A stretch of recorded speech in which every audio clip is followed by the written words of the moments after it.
Hello, my dear friends. In this video, I'm going to share some points regarding technical jargons of Unit 5. Jargons.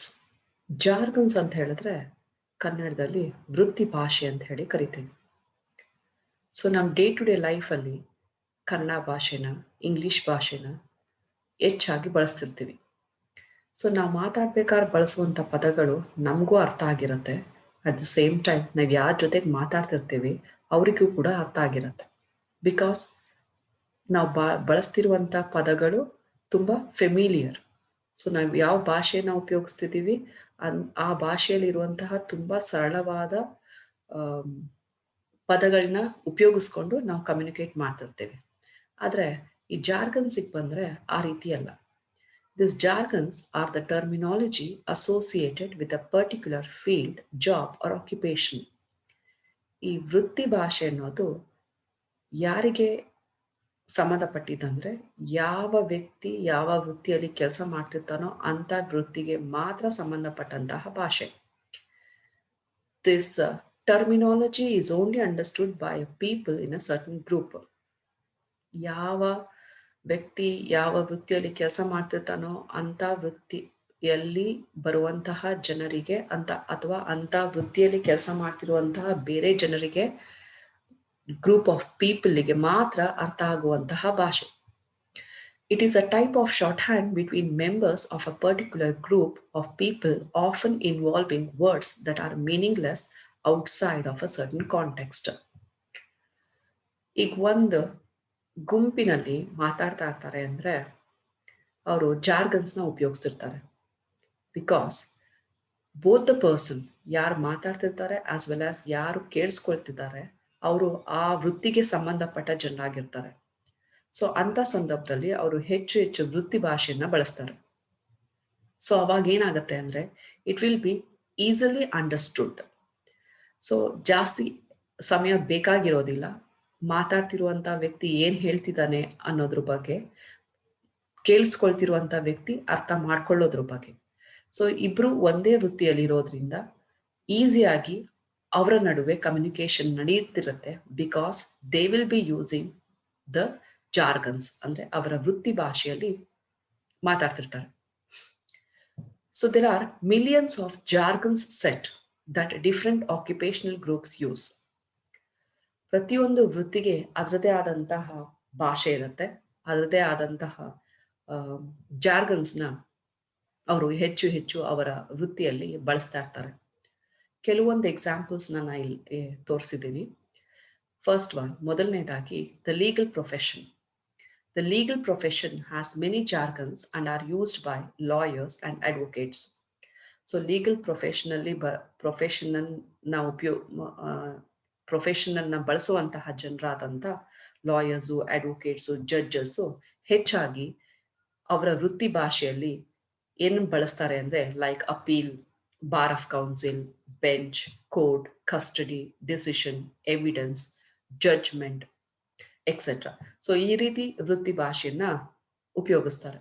So day to day ಕಮ್ಯುನಿಕೇಷನಲ್ಲಿ ನಾವಾಗಲಿ ನೀವಾಗಲಿ ಈ ರೀತಿಯಾದಂಥ ವೃತ್ತಿ ಭಾಷೆನ ಹೆಚ್ಚು ಬಳಸೋದಿಲ್ಲ. Because those are the jargons which are meant for the legal professional users only. So ಎರಡನೇ ಎಕ್ಸಾಂಪಲ್ ಬಂದು medical profession. It has many jargons and are used by doctors, surgeons, dentists and specialists. So ಈಗ medical ಪ್ರೊಫೆಷನ್ಗೆ ಬಂದರೆ ಹಲವಾರು ಡಾಕ್ಟರ್ಸ್ಗಳು, ಸರ್ಜನ್ಗಳು, ಡೆಂಟಿಸ್ಟ್ಗಳು, ಸ್ಪೆಷಲಿಸ್ಟ್ಗಳು they use their own jargons. So some of them are metabolic syndrome, tachycardia, acute, therapeutic, etc. So ಈ ರೀತಿಯಾದಂಥ ಜಾರ್ಗನ್ಸ್ನ ಅವರು ಹೆಚ್ಚಾಗಿ ಅವರ ಪ್ರೊಫೆಷನಲ್ಲಿ ಬಳಸ್ತಾರೆ. ಹಾಗೆ ಬಿಸ್ನೆಸ್ ಜಾರ್ಗನ್ಸ್ ಅಲ್ಲಿ core competency, drill down, 9 to 5, chief cook and bottle washer etcetera ಈ ರೀತಿಯಾದಂಥ ಜಾರ್ಗನ್ಸ್ನ ಬಳಸ್ತೀವಿ. ಪೊಲೀಸ್ ಜಾರ್ಗನ್ಸ್ ಅವ್ರಿಗೆ ಆದಂಥ ಬೇರೆ ವೃತ್ತಿ ಭಾಷೆ ಇದೆ. So the beat, code of 11, a wolf's pack, suspect etcetera. So ಅದೇ ರೀತಿ politicians use political jargons. There are some military jargons, workplace jargons, stock market jargons, science jargons, education jargons, communication jargons, industry jargons, sports jargons, and entertainment jargons, etc.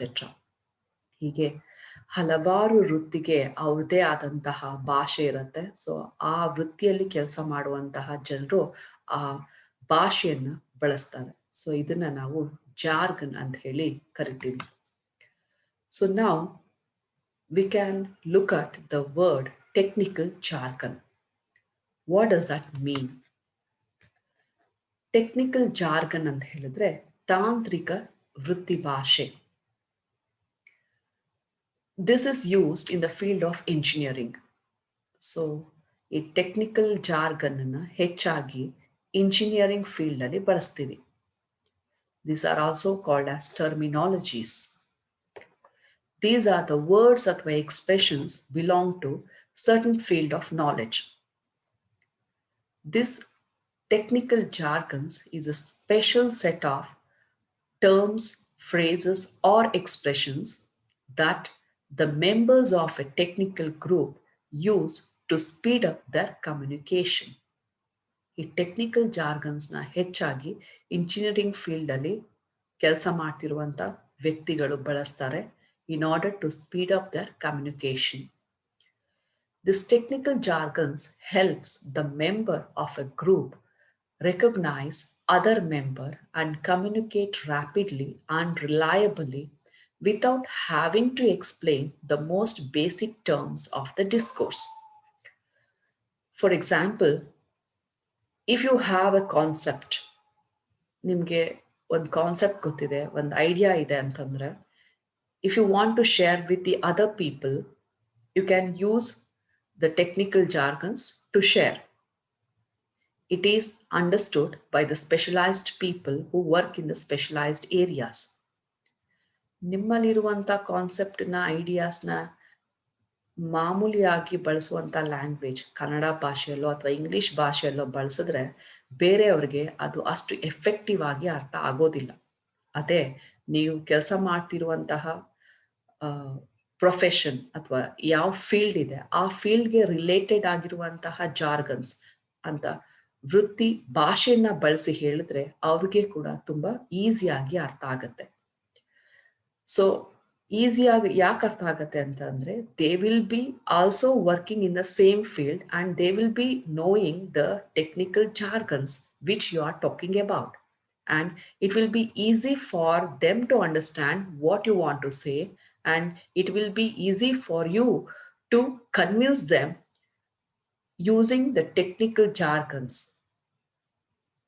Okay, so this technical jargons are necessary in order to simplify the process of communication. So in other words, it improves the communication. So ನೀವೇನು ಹೇಳಬೇಕು ಅಂತಿದ್ದೀರೋ ಅದನ್ನ ಈಸಿಯಾಗಿ ನಿಮ್ಮದೇ ಆದಂತಹ technical jargons ಅಥವಾ ವೃತ್ತಿ ಭಾಷೆಯನ್ನ ಬಳಸ್ಕೊಂಡು ಅವ್ರಿಗೆ ಹೇಳಿದ್ರೆ ಅವ್ರಿಗೆ ಈಸಿಯಾಗಿ ಅರ್ಥ ಆಗತ್ತೆ. ಸೊ ಟೈಮ್ ಕೂಡ ಸೇವ್ ಆಗತ್ತೆ. ಜೊತೆಗೆ ಇನ್ ಡೀಟೇಲ್ ಅಥವಾ ಇನ್ ಡೆಪ್ತ್ ಏನನ್ನ ಅರ್ಥ ಮಾಡಿಸ್ಬೇಕಾಗಿರೋದಿಲ್ಲ, ಅವರಿಗೆ ಎಲ್ಲವೂ ಈಸಿಯಾಗಿ ಸಿಂಪಲ್ ಆಗಿ ಅರ್ಥ ಆಗತ್ತೆ. This is the beauty of the technical jargon. So in this slide, we are going to use some of the technical jargons. So these are the commonly used technical jargons irrespective of the course. So ನೀವು ಯಾವ course ಆದ್ರೂ ಮಾಡ್ತಾ ಇರಿ, computer science ಓದ್ತಾ ಇರಿ, mechanical engineering ಮಾಡ್ತಾ ಇರಿ, automobile engineering ಓದ್ತಾ ಇರಿ, E&E, ಸಿವಿಲ್ ಅಥವಾ EC ಯಾವುದಾದ್ರೂ ಓದ್ತಾ ಇರಿ. ಸೊ ಇಲ್ಲಿ ಕೊಟ್ಟಿರುವಂತಹ ಕೆಲವು ಟೆಕ್ನಿಕಲ್ ಜಾರ್ಗನ್ಸ್ನ ನಿಮ್ಮ ಆನ್ಸರ್ಸ್ ಅಲ್ಲಿ ಅಥವಾ ನೀವು ಏನಾದರೂ ಕಾನ್ಸೆಪ್ಟ್ನ ಎಕ್ಸ್ಪ್ಲೇನ್ ಮಾಡಬೇಕಾದ್ರೆ ಬಳಸ್ಕೊಳ್ಬಹುದು. So some of the technical jargons are axle, laser, network, forging, lubrication, ampere, boiler, mechatronics, power stroke, robotics, resistor, acid, bending, gear, beam, design, energy, grafting, estimation, fluid mechanics, decibel, hydraulics, magnetism, construction, screw, heat engine, drafting, combustion, etc.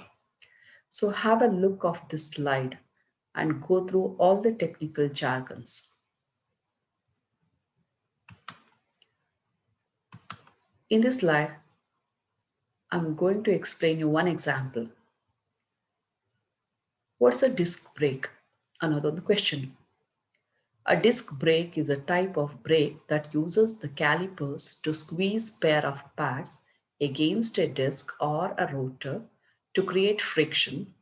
This action shows the rotation of a shaft, such as vehicle axle, either to reduce its rotational speed or to hold it stationary.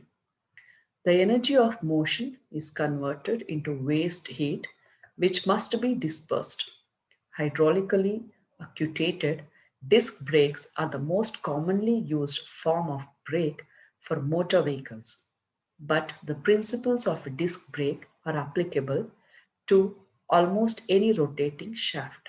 The components includes the disc, master cylinder, caliper, which contain cylinder and two brake pads on both sides of the disc. So this is one example. This is about a disc brake. E slide ali, you can see some of the words which are blue in color, black in color, okay, and which are underlined. So these are some of the technical jargons. So ಓದ್ತಾ ಇರಬೇಕಾದ್ರೆ ಆ technical ಜಾರ್ಗನ್ಸ್ನ ನಿಮ್ಮ ಮೈಂಡಲ್ಲಿ ನೀವು store ಮಾಡ್ಕೊಳ್ಬೇಕು. Further in future ನಿಮ್ಮ ಲೆಕ್ಚರರ್ಗೆ ಏನಾದರೂ ಹೇಳಬೇಕಾದ್ರೆ ಅಥವಾ ನಿಮ್ಮ ಪಿಯರ್ ಅಂದರೆ ನಿಮ್ಮ ಫ್ರೆಂಡಿಗೆ ಏನಾದರೂ ಹೇಳಬೇಕಾದ್ರೆ you can use these technical jargons. ಅಥವಾ ಮುಂದೆ ನೀವು ಕೆಲಸ ಮಾಡೋಗ್ತಿರುವಂಥ ಜಾಗದಲ್ಲಿ ಕೂಡ ಈ ವರ್ಡ್ಸ್ನ ಅಲ್ಲ ಟೆಕ್ನಿಕಲ್ ಜಾರ್ಗನ್ಸ್ನ you can use. So look at the other example. This is about ammeter. An ammeter from ampere meter is a measuring instrument used to measure the current in a circuit. So ಈ slide ಅಲ್ಲಿ ಕೂಡ ನೀವು ನೋಡಬಹುದು, there are some words which are blue in color and which are underlined. And these are also known as the technical jargons. So you can use these technical jargons in your speech, in your communication, while you are communicating with your peer or with your co-worker in future. So conclusion. When you hear some of the phrases in the corporate world, you will know you have a better understanding of what they mean. So ಈಗ ಈ ಸ್ಟೇಜಲ್ಲಿ technical jargon ಅನ್ನೋದ್ರ ಬಗ್ಗೆ ಪೂರ್ತಿಯಾಗಿ ತಿಳ್ಕೊಂಡು when you move into your field of engineering ಅಥವಾ when you move into your working field, so when you come across such type of jargons, so you will be happy to listen and you will be free to use those words because you have already learned what you mean by technical jargons. Remember, every business and every industry has its own jargon. So you will need to know not just general but also the industry specific jargon where you are employed. ಪ್ರತಿಯೊಂದು ಪ್ರೊಫೆಷನ್ಗೆ ಅದರದೇ ಆದಂಥ jargon ಇರುತ್ತೆ ಅಂತ ಈಗಾಗಲೇ ನೋಡಿದ್ದೀವಿ, ತಿಳ್ಕೊಂಡಿದ್ದೀವಿ. At the same time so ನೀವು ಕೂಡ ಹಾಗೆ ಯಾವ ಜಾಬಿಗೆ ಅಥವಾ ಯಾವ ವೃತ್ತಿಯಲ್ಲಿ ಕೆಲಸ ಮಾಡಬೇಕು ಅಂತ ಆಸೆ ಪಡ್ತೀರಾ, ಸೊ ಆ ಫೀಲ್ಡ್ಗೆ ಸಂಬಂಧಪಟ್ಟಂತೆ ಆ ವೃತ್ತಿಗೆ ಸಂಬಂಧಪಟ್ಟಂತೆ ಎಲ್ಲ ಜಾರ್ಗನ್ಸ್ನ ಅಥವಾ ವೃತ್ತಿ ಭಾಷೆಯನ್ನು ನೀವು ಹೆಚ್ಚೆಚ್ಚಾಗಿ ಕಲ್ತ್ಕೋಬೇಕಾಗತ್ತೆ. When you are discussing about a topic or a concept with your peer, teacher, or using these terminologies in any form of communication with the target audience who is also in the same field as you, please feel free to use these terminologies. So ನೀವೇನೇನು ಕಲ್ತ್ಕೊಂಡಿರ್ತೀರಾ technical jargons ಆಗಿ ಅಥವಾ ಟರ್ಮಿನಾಲಜೀಸ್ನ, so ಅವುಗಳನ್ನ ಮುಂದೆ ನಿಮ್ಮ ಕೋವರ್ಕರ್ ಜೊತೆಗೆ ಅಥವಾ ನಿಮ್ಮ ಟೀಚರ್ ಜೊತೆಗೆ ಏನಾದರೂ ಕಾನ್ಸೆಪ್ಟ್ನ ಶೇರ್ ಮಾಡ್ಕೋಬೇಕಾದ್ರೆ ಆ ಟೆಕ್ನಿಕಲ್